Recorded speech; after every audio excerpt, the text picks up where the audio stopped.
মা হ্যাঁ দুপুরে রান্না বাড়া কি করলে? রান্না বাড়া হয়ে গেছে গা রান্না করছি এই যেগুলা শাকগুলা যে আমগো পিছনে হয়েছিল কলমির শাক এগুলো আমি আজকে উঠায় নিয়েছি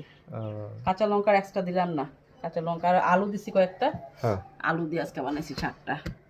পেঁয়াজ সম্বার দিয়ে রান্না করছি আরও বানাইছি আজকে ডাল ডালটার মধ্যে কিছু দিয়ে নেই এমনি সিম্পল ডাল আজকে রান্না করেছি সিম্পল ডাল মুসুরি ডাল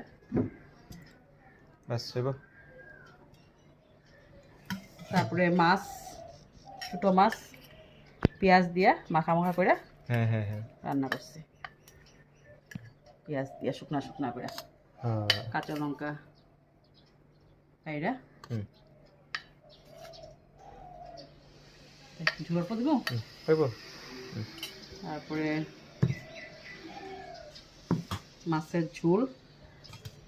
মাছের ঝোলটা তো আর কিছু দেই নেই এমনি মশলা দিয়ে করছি রোজ রোজ আলু আর আমি আর তুই খামু রাতে ওটা পাপার নিমন্ত্রণ পিতন দাদা আইলে পিতন দাদার লেগে রান্না করতে লাগবো খালি ঝোল দিয়ে বানাইছি তারপরে রান্না করছি গাছের আম পড়ছে আজকে জানো আজকে পাতলা পাতলা করে করছি মিষ্টি টক একদম পাতলা করে দে জুস টাইপের চামচ দিম একটা চামচ দিয়ে খাই লইছি মিষ্টি টক পাতলা পাতলা একদম পাতলা টক করলে ভালো লাগে তুই টক খাস না যে এগুলোই রান্না করছি